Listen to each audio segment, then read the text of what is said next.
Namo Phat. Thanks so much for joining me for our daily practice check-in.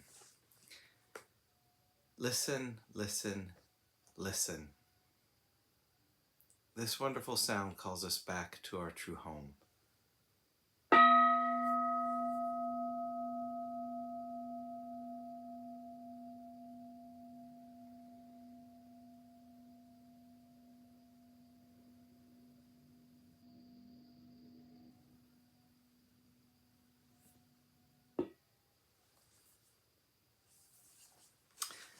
The fifth mindfulness training.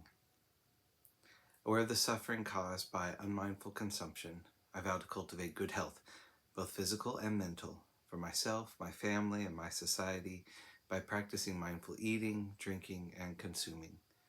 I will ingest only items that preserve peace, well-being, and joy in my body, in my consciousness, and in the collective body and consciousness of my family and society.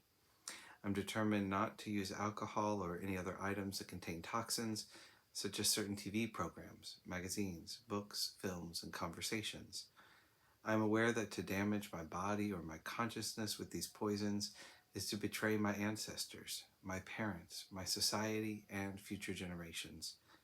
I will work to transform violence, fear, anger, and confusion in myself and in society by practicing a diet for myself and for society. I understand that a proper diet is crucial for self-transformation and the transformation of society.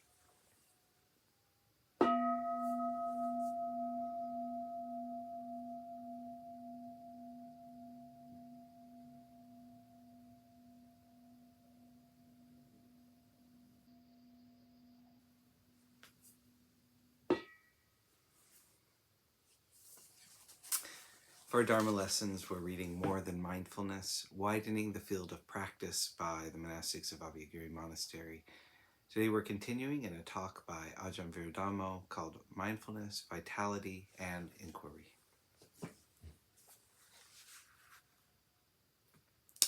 Quite often we make negative experiences a problem, and then we try to fix them.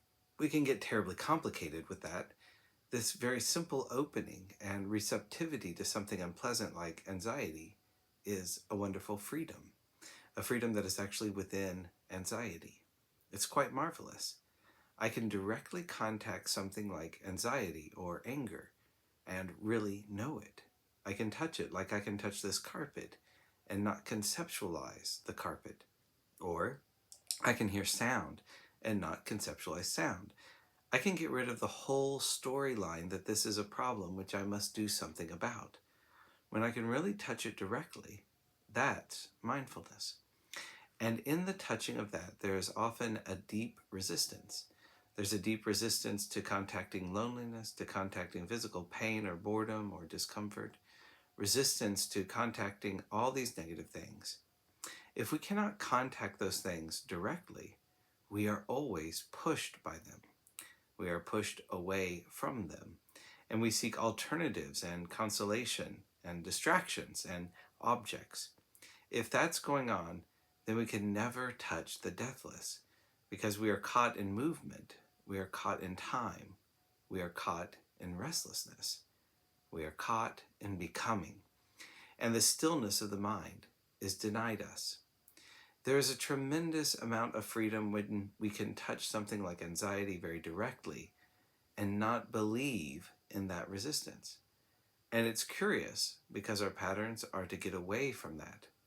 Our patterns are to distract from that, to get a compensation, to seek objects. Now, the deathless, where that is a spiritual possibility, it's not an object per se. It's not like sunshine. It's not like a sunny spring day. You might think it's Nibbana today, but it's a qualitative difference, because that which knows sunshine also knows a sleety, rainy day.